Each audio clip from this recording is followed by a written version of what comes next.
All right, so I am going to wait a minute as those of you start coming in, and then we'll get started here in just 30 to 45 seconds so that you can keep working on your day. I am Megan Marsh, one of the founders of Collab Lending and Collab Capital, and we're going to be talking about investment properties and some what I consider game-changing products that will help if you're a real estate investor, if you help real estate investors.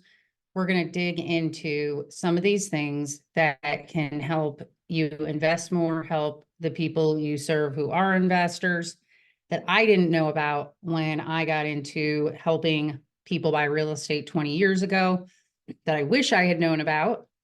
And so that is why for the next 20 to 25 minutes, we're going to do a high level overview of beyond banking basics of how people can invest in real estate and use these products and where they can find these products and why it's important to know them.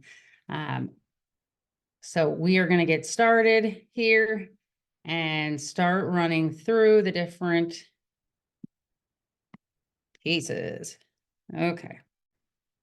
So if you weren't in here when I first started yip yapping, my name's Megan Marsh. I am one of the co-founders and a loan originator with Collab Lending and Collab Capital that does commercial mortgages.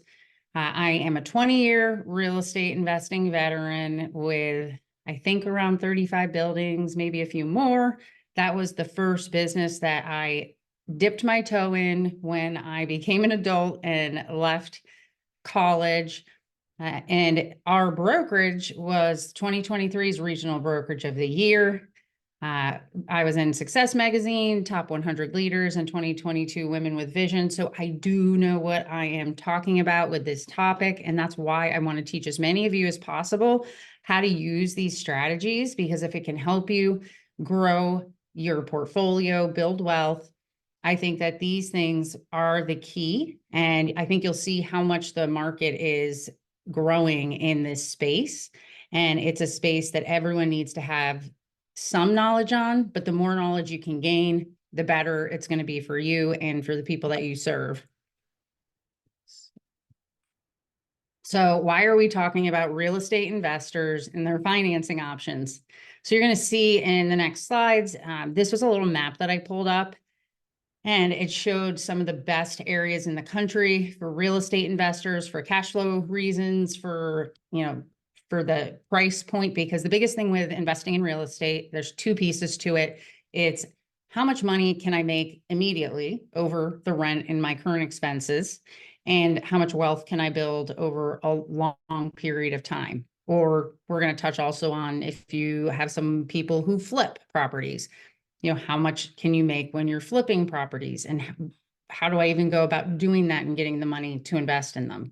And so I think that you'll see in this next slide, who owns real estate investments? And it surprised me when I found out that 70% of real estate investors are individual owners, people who it could be converting your primary into a rental. It could be buying a rental yourself, but in their personal names, 70% are individual owners. And then 18% are for-profit corporations. And then 15% buy in LLCs, partnerships, different other structures that they purchase investment properties in. The investment property market is super vast. There are so many different types for today. For the information we're going over today, we are mainly talking about real estate investors who buy in the single family up to 4 unit space. I call it the gray area, but a lot of these products will apply also to a 5 unit, a 10 unit, bigger units. We will have other webinars on some of these other products and property types and how you can finance them. I think one of the biggest things that I noticed was, besides who owns them, is at the bottom here, it says in the US, investors, real estate investors, people who are buying a property not to live in, but to rent out to someone else, they buy 25% of all single family homes purchased in the last couple years. Back before the pandemic, they purchased about 15%. This market has exploded. So if you're not learning about the ways to serve this market, or if you're trying to buy and you're in this market, you need to learn these things to be able to buy more. 25% of every buyer buying single family homes. And the average return per unit, so how much people expect to make over their expenses, is about $100 to $200 per unit. So that's just a number to keep in mind here. And then the last statistic, if you've ever come to any of webinars I've hosted, I'm a huge number geek. So I love seeing numbers and statistics. They don't lie. They're a great point to work off of and find solutions for. So landlords earn approximately $35,000 more than the median US household. So it's one of the number one ways. I think 90% of people who build wealth do it through real estate.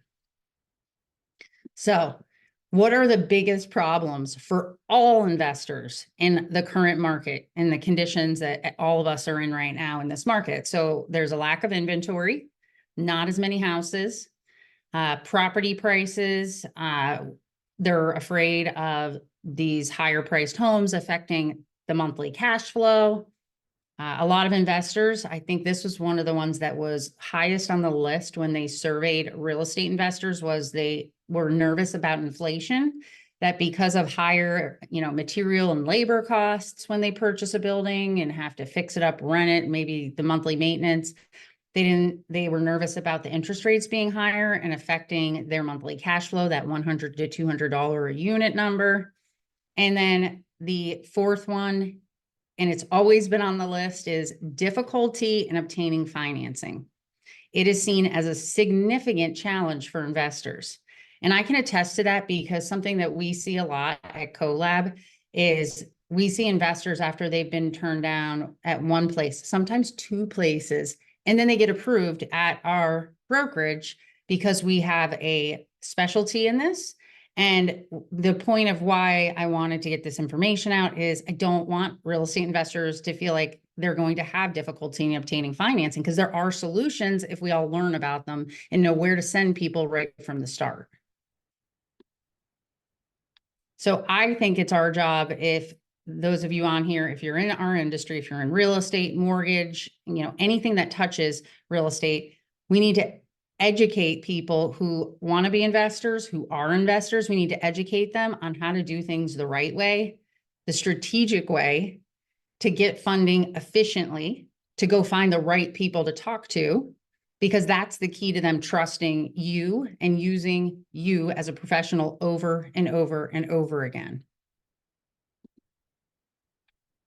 And the other thing, just in general, is if you don't learn about how to help real estate investors with where the market's gone over the last few years, you're going to be missing out and not seen as an expert, and not closing deals on 25 to 30% of the active purchasing market for single family homes.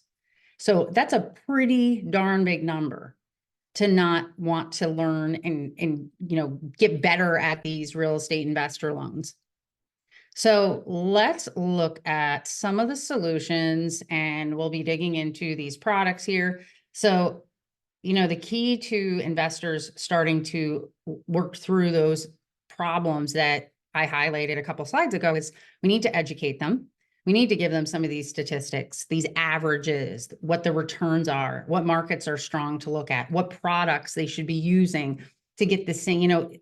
Somebody is used to, as a real estate investor, going to this place to get financing, but it doesn't work in this market. It's teaching them, you need to go over here. Everybody's situation is going to be different. Direct them to smart financing, which in my opinion is a real mortgage broker who has an investor expertise, not just after getting denied, but from the get-go. One of the best things that I started doing when I started investing in real estate was any professional I started working with, if it was a financial advisor, you want to make sure that you're working with someone who, it's either them or someone on their team, understands real estate investing. So, they work on a team with someone who owns investment properties. They invest in properties themselves, because then they're going to know what you're going through as a buyer of real estate, what it's like, what you want to finance, the cash flow you want to have.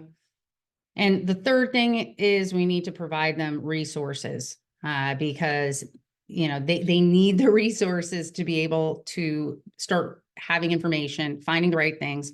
And what I always say to an investor is you won't get the financing options, you won't get the cash flow or the investment growth that will enable you to grow your portfolio, your business at the speed and velocity that you want without a strong lending partner.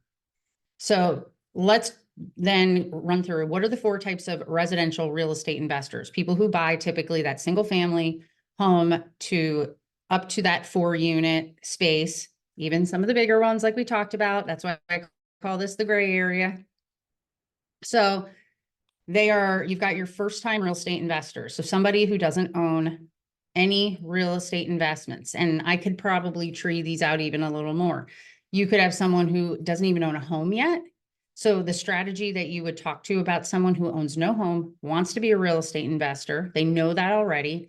The strategy for them is going to look a little different than, let's say, somebody who does own a primary residence, a home already, and they want to go buy an investment property. Then you've got your people who are, let's say they own somewhere around 2 to 5 properties. I call them the scaling investor. Maybe they have a goal of wanting to get up to 10 or 12 properties. And then the next group is your 10 to 25 building owners. And they want to get to the next level. They want to learn next level strategies. They want to learn the best ways to group things, pay for things, save money. And then your most experienced people are going to be the people who have, let's say, 50 units and or more sometimes. Now, before I move the next slide, I put 2 things on here. So whenever our team works with a real estate partner, our job is to make you look good. The person that you referred to us, to make sure that they have been presented with the best possible financing options for their scenario. Your job is to back us up when they don't understand why certain things. So what I find is some of these things I'm going to show you, it goes against what they're used to. It goes against maybe what they've been told or thought. And so with us both working together, educating ourselves, it's helping so that those real estate investors can hear the same things and hear a new conversation. This could be around, hey, the rate is slightly higher, which you'll see in one of the following slides, or there's a prepayment penalty on it, which they've never had before. So being able to tell them, yes, here's why that shouldn't worry you. Here's why it solves this problem. Did you know it solves this problem? So let's talk about first-time investors. So the biggest problems, going a little deeper with first-time investors, is they don't always have the money. They have lack of money. They have lack of experience. And so they're going to need the most guidance. And maybe a lot of times, like me, I was told by my family that I was a complete insane lady to go move to a town and buy a multi-unit property when I knew nothing about investing in real estate. And I was pretty stubborn, so I didn't listen to them. And it was by far the smartest decision I ever made. My $1,000 mortgage payment was 700 of it was paid for by someone else. And when my parents now ask me, or people ask me, well, what do I do if a toilet, something happens in the middle of the night? You do the same thing you do if you owned a single family home. You'd call a plumber. So that lack of experience is going to give them some insecurities. So giving them that confidence, lack of money, that's where your first-time investors who don't own even a primary residence, that's where bringing them into a Fannie or Freddie product, buying it in their name, because they can really use and start this domino effect of using an FHA loan or a conventional loan with 3.5% to 5% down that they live in, and then go and purchase another one in a year to 2 years down the road. And so that's advising those first-time investors of, hey, here's why you want to go conventional conforming financing. Here's how you want to do it. Making sure they talk to someone who understands what their goals are, because after they buy that first property, it's going to go against their debt to income ratios to buy another one. So doing it correctly.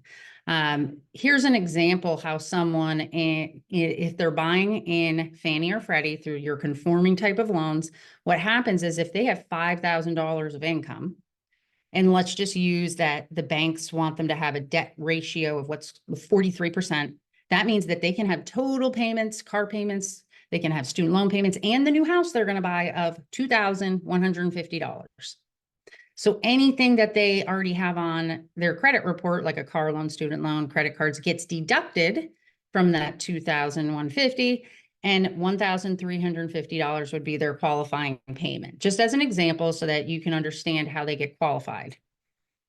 Now, if someone is buying their second home and it's going to be an investment, they already have a primary, going Fannie or Freddie might be a decent option for them. It depends on this little mathematical calculation, because on the next slide, this is the same exact calculation. So if they go and buy, let's say that first time home buyer goes and buys a 2-unit and the payment is $1,000. Well, now they only have $350 left to buy another property.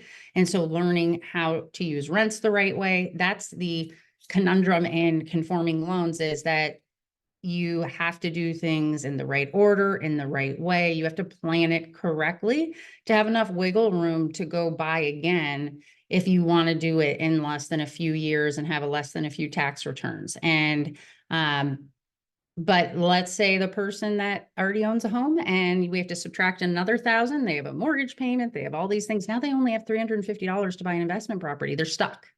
That's where the other products are going to come in that are game changing.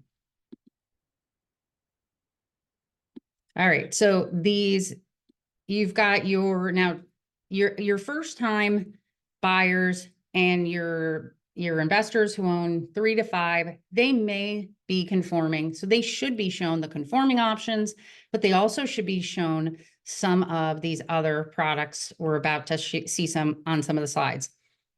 Now, I wanted to break apart 2 different types of investors. If they own 3 of them, 5 of them, 7 of them. So there's short-term rentals, which has really grown in the last couple of years. Those are like your Airbnbs. So people who are renting their house to someone who comes in, signs up through the app, and there's a number of them, VRBO. The problem that someone faces who is buying properties that are going to be short-term rentals is they still have the limited inventory, but there's no leases now. So sometimes we can use leases in the conforming loan world. Well, now there's no leases if you're going to do short-term rentals. So how do you prove any other income if you need it? Like the investor I said, if they already owned a home and now it's just $350, there's no leases. And the loan that we're going to learn in the next slide is called a DSCR ratio loan. How do they even meet the DSCR ratio? We will talk about that. Let's hold that. The solution is this DSCR loan, but we're going to talk a little bit more about it once you understand what this DSCR, I don't like to call it a DSCR loan. I call it don't pester the real estate investor. And you will see why. And the problems that people with long-term rentals, so let's say they're not doing it for short-term, like my husband and I, we bought properties that we were going to hold on to for a long time. We wanted to build equity and we wanted it to be more hands-off and not as much maintenance on a regular basis. The problem that long-term real estate investors are facing today is the buy and hold strategy doesn't return as much as Airbnb your property. So now higher interest rates are going to make so that there's a higher payment and they're not getting as much rent to cover it. Also, when you own properties for a long time, there's home repairs that are needed. It's going to come up when you own a property if it's 5 years, 10 years. Once again, this DSCR loan, don't pester the real estate investor, is the first one I really wanted to talk about here today. So the DSCR loan is what's called a debt service coverage ratio. So back when I started 20 years ago in the industry, we had your regular loans that calculated income like you saw that calculation, or you could just use leases. Well, it's not that black and white anymore. And before you can just go and use a lease, someone has to have experience. So what if somebody doesn't have that experience yet that's required? Or what if somebody has so many properties and they want to get a loan? They're not going to want to provide mortgage statements and all this stuff for all 50 of those properties. So the DSCR, or don't pester the real estate investor, the loan does not get based off of that buyer's personal income. So we don't have to ask them for pay stubs. We don't have to ask them for W-2s. We don't have to ask them for tax returns. They don't have to have a job. It is completely based off of the leases or appraisal of the property they're buying. That's it, just that one property.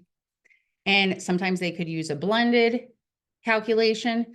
So you will see here, the other thing with these, don't pester the real estate investor loans. You can buy in your personal name or you can buy in an LLC. So that's another thing. A lot of people feel comfortable depending on the state they're in. They have more protection under an LLC. You can't do that in a conforming loan. There are no caps on the number of properties that you can own. So going back to conforming loans, if they walk into their bank or they work with a loan officer who only offers conforming loans, you start getting capped out at 10 properties. You can't finance anymore. That's what happened to me when all the rules changed. There used to not be rules 20 years ago. Then they put all the rules in place. And I had at that point, I think 15 properties. I'm like, how am I even going to refinance these? I didn't know what I was going to do. And we had arms on most of our properties. And there still are people out there who are going through this same fear and unsure, like how they're going to tackle things. There is no cap on the number of properties with these DSCR, don't pester the real estate investor loans. You can sometimes use gift funds. You can't use gift funds in conforming loans. So if somebody doesn't have the money, but they have an Uncle Buck who's going to give them the money to invest in a real estate deal, guess what? It's going and finding a bank. And then the last one here, which is one of the most powerful parts about this loan and the other ones that you're going to see here, is that these options are amortized over 30 years. And how they're set up is there is a 30-year fix that you can see at the end, but there's a 5-year arm, there's a 7-year arm, there's a 10-year arm, which means the rates are good for 5 years, 7 years, 10 years. But the payment is amortized over 30 years. And the reason that's really, really important is that when I finally was like, all right, we've got to start refinancing some of our properties, and I can't even help myself anymore because I'm a residential, mortgage loan officer. I had to go to a local bank, and local banks, how they work with investment properties is they will use a 15-year loan. So the payment is higher. Now, when rates were low, wasn't as big of a deal. But now that rates are going up, you're going to see why being able to amortize that payment over 30 years is powerful. And somebody might pay it over 15 years. We all want to pay our houses off, but maybe they have a goal of having cash flow of $5,000. And if amortizing over 30 years makes that difference, it's giving them these options and showing them how being able to amortize over 30 years, not having a cap, being able to use gift funds. These are the things that solves the problems that we saw at the beginning of the slides. So let's understand the value of that last one. Since I'm not going to be digging into every single bullet point here today, I'm going to show you the things that I think are the most powerful. So if you are working or if you're trying to buy a property and you're going to have a $200,000 loan amount, let's say it's a property for $225,000, it's a 2-unit. And let's say that the rent on this property, since the national average is for a 1-bedroom, 1-bath apartment is about $900 and change. So let's say that this property is getting $1,800 in rental income each month. If that real estate investor were to go to a bank, and let's say the rate right now was 7%, and it's a 15-year loan, so it's going to have a lower interest rate because it's a lower term. The payment's going to be $1,439. That means that they have cash flow of $361. So they're getting about $170 for each unit of those 2 units. Now let's look over at the broker. So a broker who has many different lenders that they're working with, let's say the rate was 8.375. It's a higher interest rate. Well, if it's amortized over 30 years, let's look at the payment now. The payment is $1,217. Their cash flow now goes from 361 to 583. So it gives them the flexibility they could pay more if they want to. The rate does not matter. It should not matter to real estate investors. And getting away from thinking the rate is the most important thing is one of the key things if you want to build a big portfolio, because you can see here, the rate doesn't matter. you have options when you go to someone who has the ability to go over 30 years or use gift funds, or any of those other things. It also helps with the whole, hey, I'm afraid of not having cash flow because this is going to be more expensive. Okay, well, take the 30-year loan. And if you end up having to pay for something, you have the extra cash. If you don't, then apply it and pay your loan off in 15 years. Also, at a bank, they're almost always a 5-1 arm. So I don't think I've ever done a loan at one of my local banks that isn't only for 5 years. So they are giving you a new rate every 5 years. With a broker, you can actually fix the rate in if you want to around on a 30-year fixed rate mortgage. So what is this DSCR ratio then? We know what it stands for. We understand some of the differences. So what is a DSCR qualifying ratio? So instead of that mathematical calculation where an investor makes $5,000 a month and it deducts their expenses, what happens is a DSCR calculates a ratio, and typically what a bank wants to see, so your local banks will want to see 1.25. And what that means is, here's the easiest way to see it. It's the rental income that the property is receiving divided by the mortgage payment, the PITI. So down here, the example is, let's say you're getting $1,200 a month in rent on a property and the PITI is $1,000. That is a 1.2 DSCR ratio. So if the bank requires 1.25, you have not met that. You either need to get the payment down or you need to get the rent up to get that little 5 on the end. And this happens a lot. So this is happening a lot when people are going to banks, because as we walked through in the prior slide, if somebody's doing a 15-year loan, they're getting thrown out of the DSCR ratio getting met. What is the highest LTV on a lot of these products? 20% down for 1 to 4 units, 5 plus units, you're going to need more money down. Well, the key to this, which is our last slide on the, I don't know if I can go back. Yep. The key to this is there are DSCR lenders who don't require a 1.25% DSCR ratio. So for example, we have lenders who require a 1% DSCR. We have some lenders who don't require any ratio. It's a no DSCR ratio loan. So we're really not pestering the real estate investor. And so that's why the key when you come to an expert is to know, okay, what is the likelihood that the rent is going to be this, the payment's going to be this, and what bank do I need to place it at? Because even as a broker, each bank has different requirements for that DSCR ratio. So putting people at the right place. Also, they don't always use the leases. A lot of times they will use the amount, the rent amount that the appraiser states on the appraisal. So they'll take the lower of the two. So if somebody gets, let's call it $1,000 a month in leases on a property, an appraisal goes out and the appraiser states that the rent is $900. A lot of lenders will use the $900. So knowing the market a little bit, knowing where rents probably could be, and placing someone at a bank that is best for that property.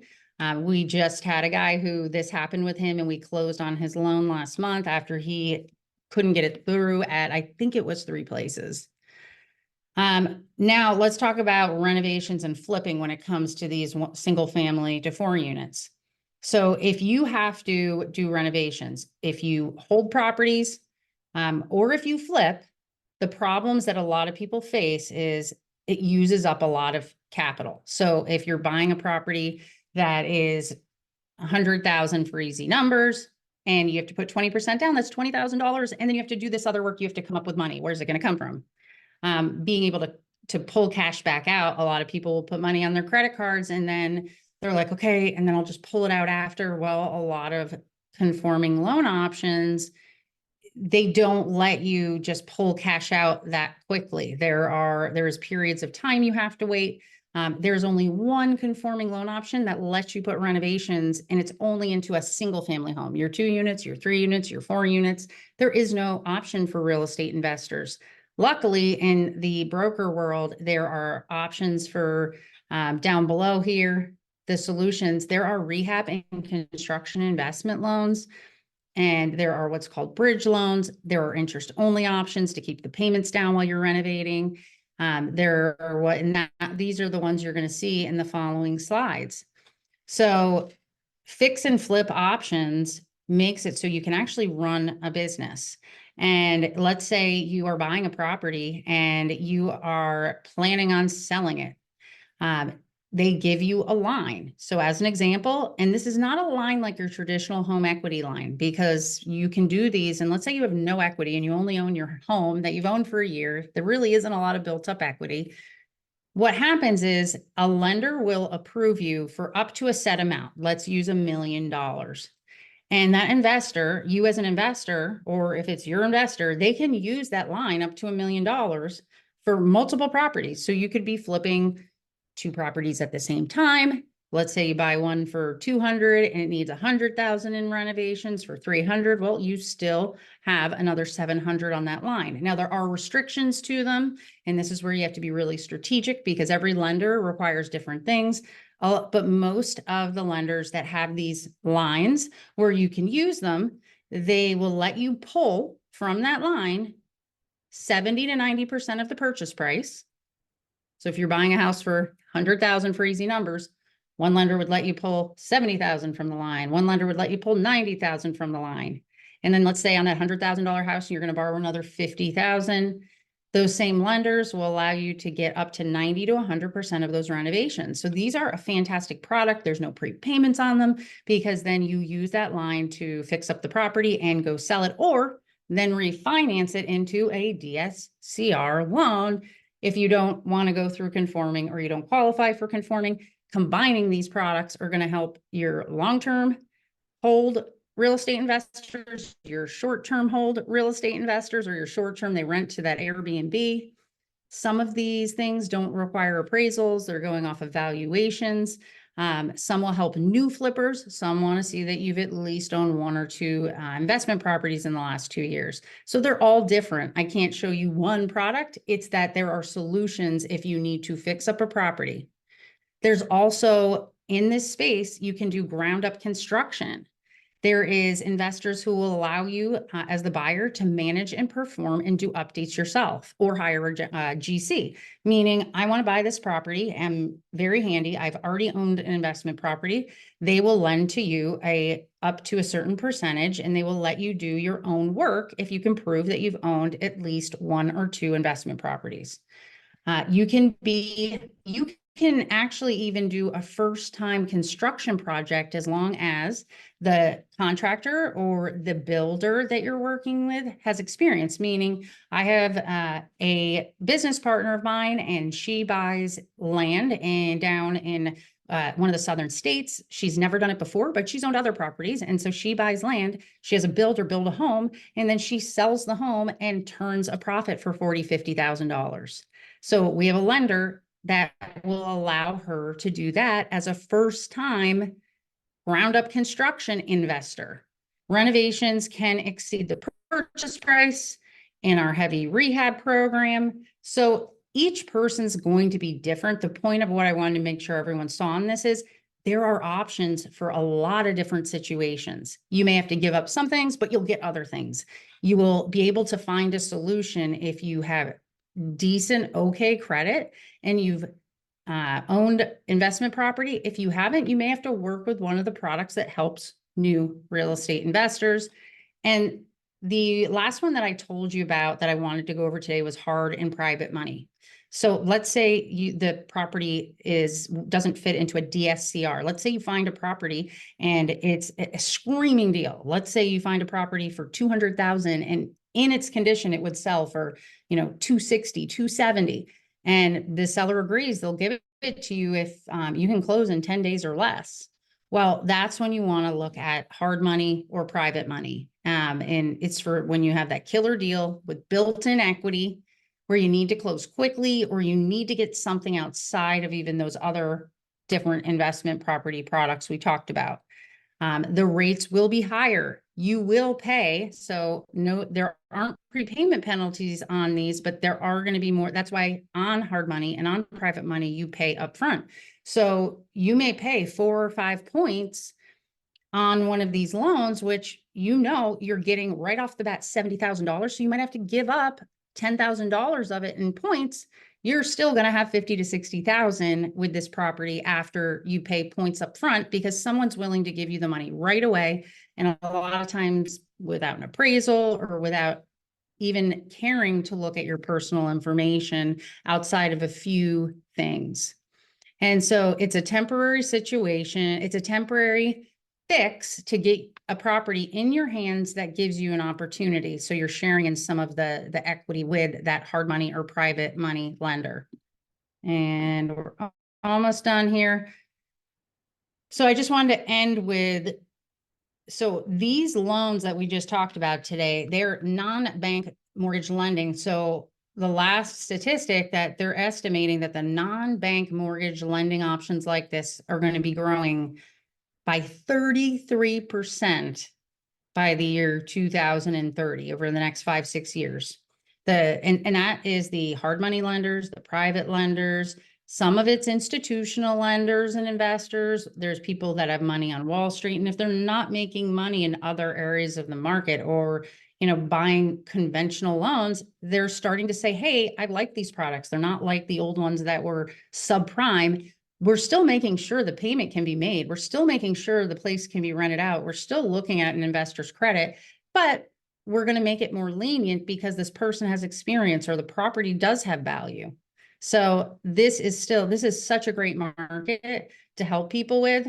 And like I said, this was just one little aspect of the market, but I hope this helps you get an idea of what the options are out there beyond walking into a local bank, or beyond the loan officer that maybe you've worked with who works at a single bank. You want to make sure that somebody, has these products, knows what they're talking about, has a team that knows these products, because that's how you're going to get exposed to things that will help your clients, help you as an investor. And the QR code on here, if you want to talk to someone on the team about a real estate deal, you can scan that, you can fill it out. If you were sent to this webinar by someone, they are on the CoLab team and our extended team. Reach out to them, ask them about one of these options. They will be able to answer your questions. This is something that everyone in our group understands, is continuously learning about. And I just want to open up, if anyone has questions, you can put it in the chat. I'm going to see if I can open it up and answer any of those questions. I might have to stop presenting because it's not showing me. I don't think it's going to show me. So give me one sec, guys. I'm just going to take it down so I can see. All right. So if anyone has any questions, please go ahead, put them in the chat. If you have a question about investment properties, I am watching and seeing. If not, thank you for attending today. And we have other webinars coming up, so watch for them. We have one every other week. Different people on our team will be sharing things that will help you with your business, things that will help you grow. I'm Megan Marsh from CoLab Lending. Otherwise, have a good one of the upcoming webinars. But thanks for attending. Have a great day and a great week.